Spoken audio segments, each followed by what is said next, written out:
Hello, how are you? I thought I'd read you a tiny story by Samanta Schweblin now. It's in translation, of course, into English. It's from Mouthful of Birds. And it's a tiny, tiny story called Butterflies. So this is Butterflies by Samanta Schweblin. You'll see. My girl is wearing such a pretty dress today, Calderon says to Gorriti. It looks so nice on her with those brown eyes she has, its colour, you know. And those little feet. They're standing with the other parents, waiting anxiously for their children to be let out.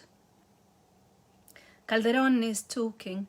Gorriti is looking at the still locked doors. You'll see, says Calderon. Stay here. You have to stick close because they're about to come out. And yours? How's he? The other man pantomimes pain and points to his teeth. You don't say, says Calderon. And did you do the tooth fairy? With mine it's no good, she's too smart. Gorriti looks at the clock. The doors will open any second now and the children will burst out, laughing and shouting in a tumult of colours, some spotted with paint or chocolate. But for some reason the bell is delayed. The parents wait.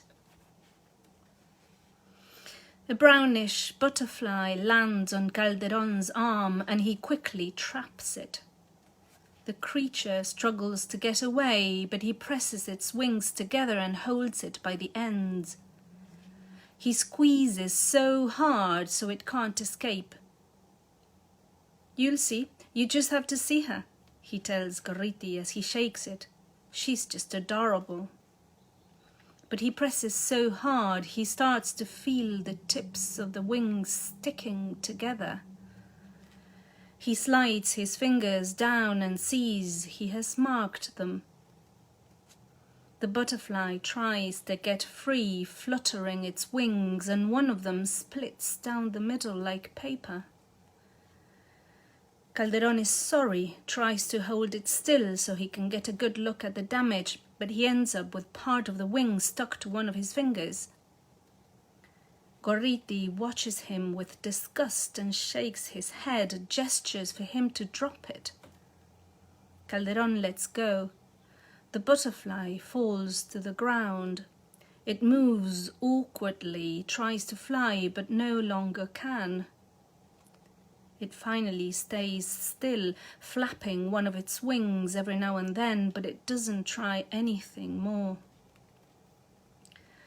Gorriti tells him to finish it off once and for all, and Calderon, for the butterfly's own good, of course, stomps on it. He doesn't even have time to lift his foot when he realizes something strange is happening.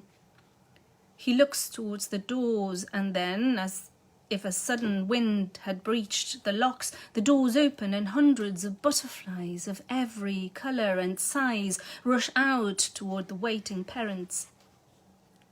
He thinks they might attack him. Maybe he thinks he's going to die. The other parents don't seem to be afraid and the butterflies just flutter among them. The last one comes out, lagging behind the others, and joins them. Calderon stands looking at the open doors and through the window of the main hall and the silent classrooms. Some parents are still crowding in front of the doors and shouting the names of their children. Then the butterflies, all of them in just a few seconds, fly off in different directions. The parents try to catch them. Calderon, on the other hand, stands motionless. He can't bring himself to lift his foot from the one he has killed. He is, perhaps, afraid of recognizing his girl's colours in its dead wings. That was Butterflies by Samanta Schweblin from Mouthful of Birds. Hope you've enjoyed it. Thank you.